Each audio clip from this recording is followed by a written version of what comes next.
Now, if you're in a hurry and you just want quick answers, well, the colour of the antifreeze you're going to use in your old Land Rover right up to TD5 is blue. If you want to know the mixture ratio of antifreeze to distilled water, it's 50-50. And if you want to know how much water your actual Land Rover engine holds, here's a chart. If you want to have a look at that chart in more detail, fast forward right to the end of the video and I've left it on there. So now you know that the antifreeze you're going to use in your classic Land Rover is blue. Now, there are other colours, but there is a specific code number on this that you've got to use, and I put that into a chart which you'll find a bit later on.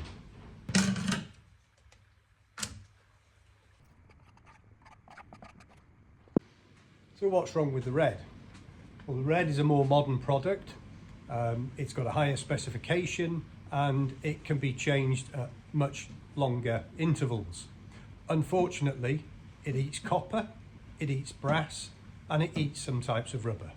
So if your radiator is made of brass, if your heat exchanger is made of brass, and if you don't know that your rubber hoses are all of a type that can take the evil red stuff, then err on the side of caution, use the blue. So let's talk about the drain down. This is your heater matrix that has got water in it. You've got your radiators obviously got water in it, and you've got the engine block. So the first place you can drain down is at the bottom of the radiator. There's that one, just there. But those are quite often corroded solid, so your best plan is to then undo the pipe there and let it drain out that way. Now you would think the bottom of the radiator being the lowest part, that would drain all the water out, but there's one more. And if you can see that brass bolt up there, it's underneath the exhaust manifold, and that drains the last of the water out of the block. Sometimes it's a little tap, this one's a bolt. So that's on the passenger side, it's just down there somewhere. Now when you've drained down, this heater matrix will still be full of water because it's only at that level there. What you can do is take one of the hoses off and put an air line down it, blow it through to push the water out. Or you can take it off, it's not too difficult. There's two bolts up here at the top, and then there's two bolts down there at the bottom. There's also a foam gasket on that to give a seal so that the air actually gets pushed into the cab and doesn't just go into the engine area. So you might want to put a new one of those on.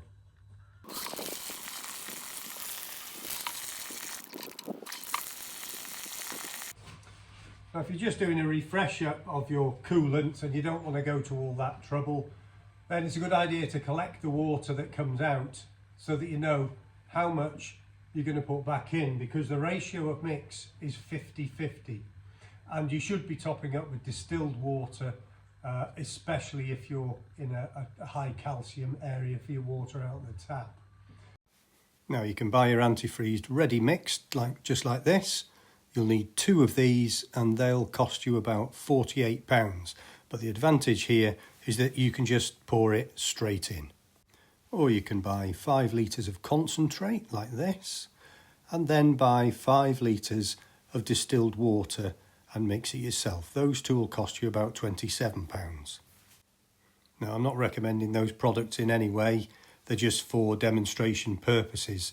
But what you do need to find is this British standard number 6580, and here's the American ones.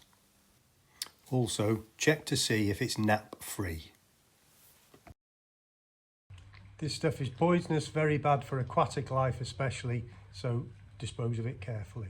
So what does it do? Well, it does 3 things. The first one is that it lowers the temperature at which the water in the engine will freeze. The second one is it raises the temperature at which the water in the engine will boil. And the third one is it puts a protective coating all the way around your water jacket and on the inside of your hoses, and it has a rust preventer in it as well.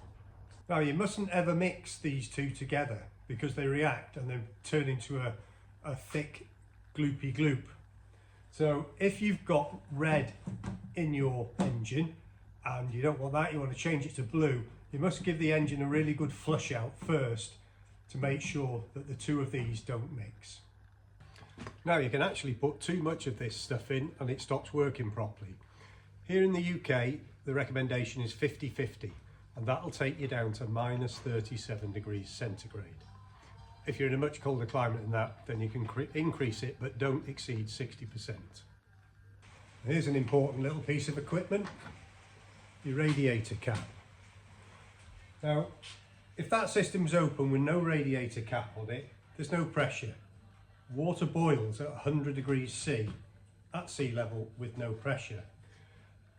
The water can get to 105 degrees centigrade and more in your engine. So this would just boil over if it wasn't held under pressure by your radiator cap. Now on your radiator cap somewhere you'll see a little number, PSI, that's the pressure. And on your Land Rovers it's either going to be a 7 or it's going to be a 9. This one's a 9, you can just make it out there. Now apparently originally Land Rover supplied all their vehicles with a 4 PSI cap, and they had problems with that, so they increased it to 7. Now if your Land Rover's got a 7 PSI one on it and it's working fine, then that's great, leave it alone. So how this works is that there's a rubber seal and it's spring loaded. So this is an emergency valve, so that if your engine gets so hot it's boiling over, instead of it exploding or bursting one of the hoses, it'll push that and the steam and the boiling water will come out the top of your radiator.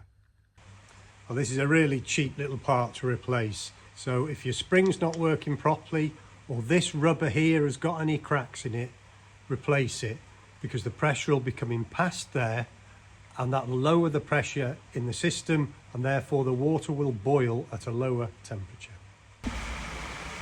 So finally you're ready to top it back up again. So top it up slowly and give the water time to allow it, so you don't trap any air pockets in there. And once you've filled it up, turn the engine on and run it.